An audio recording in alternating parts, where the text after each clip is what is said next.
Sad news this noon from the entertainment world. Country music legend. Before Loretta Lynn ever stepped into a spotlight, she was learning how to survive in the dark. Born in the rural hollows of Van Lear, Kentucky, she was the second of 8 kids squeezed into a tiny one-room cabin with no plumbing, no electricity, and no promises. Her family didn't just face poverty, it was their default setting. They lived under the rule of a coal company that owned everything: the house, the store, even the money.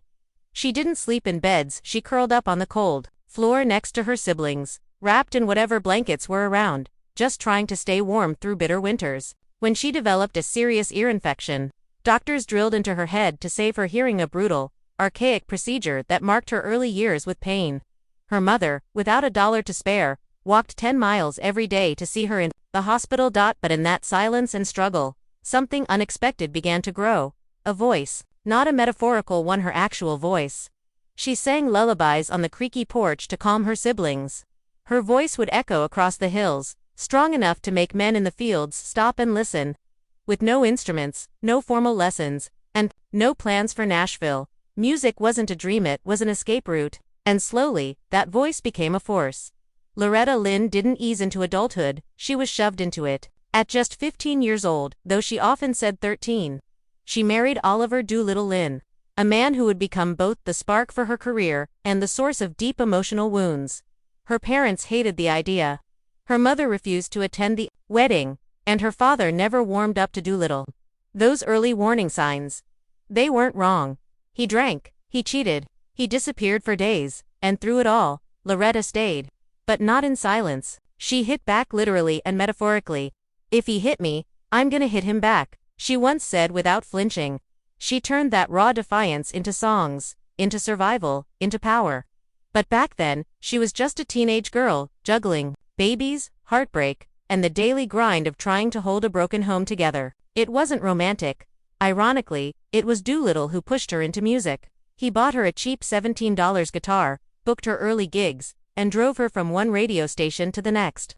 Whether it was guilt, pride, or control, he saw her talent before she did. But make no mistake, this wasn't a Cinderella story. Loretta didn't wait to be rescued, she turned a toxic situation into a career. Her pain became her lyrics. By the age of 22, Loretta Lynn had 4 kids, no money, and a husband who was more often drunk than dependable.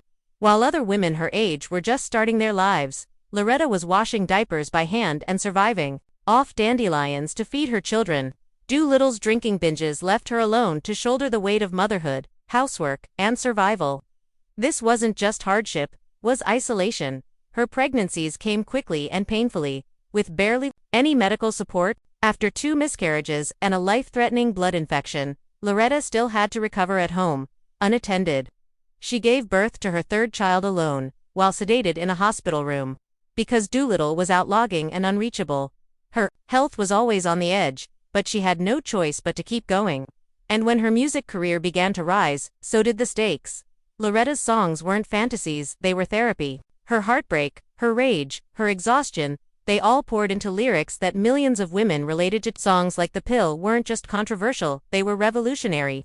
She gave voice to the women who were tired of being told to stay quiet, tired of being told to accept their suffering. Even when radio stations banned her music, women listened.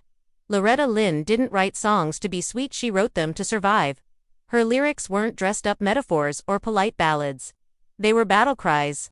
"Don't come home a drink with Lovin' on your mind" wasn't just catchy, it was a window into her own marriage. She wasn't asking for sympathy. She was stating facts. The song exploded in 1967, becoming the first No. 1 country hit by a solo female artist. And then came Fist City. This wasn't just a warning, it was a threat.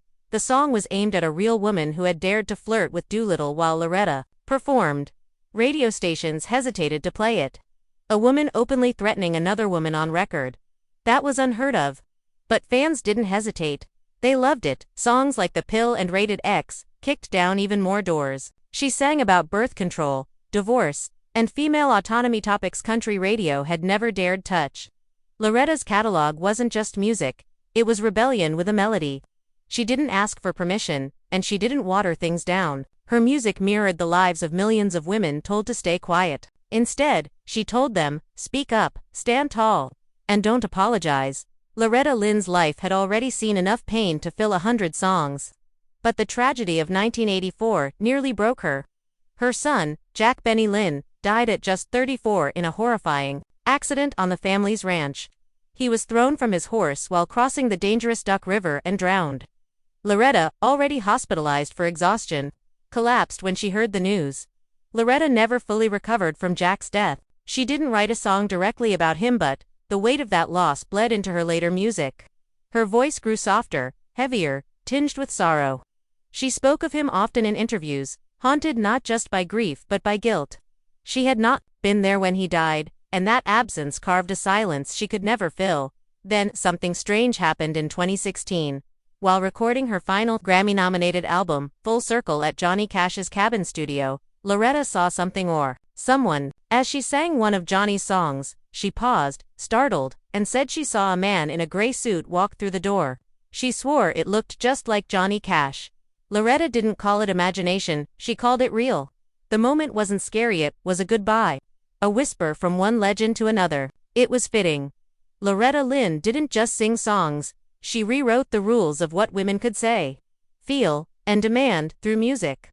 Her life was a mosaic of poverty, heartbreak, defiance, and supernatural mystery, and she turned every piece into art. From fighting off abuse in her own home to standing up to radio stations that tried to silence her, she never backed down. She didn't just survive the industry, she transformed it. Even after her death in 2022, Loretta's presence remains impossible to ignore. When the Grand Ole Opry celebrated its 100th anniversary in 2025, her spirit filled the room through tribute performances, emotional retellings, and songs that still hit hard decades later. Her legacy isn't wrapped in nostalgia, it's alive, raw, and still resonating. She gave working-class women a voice.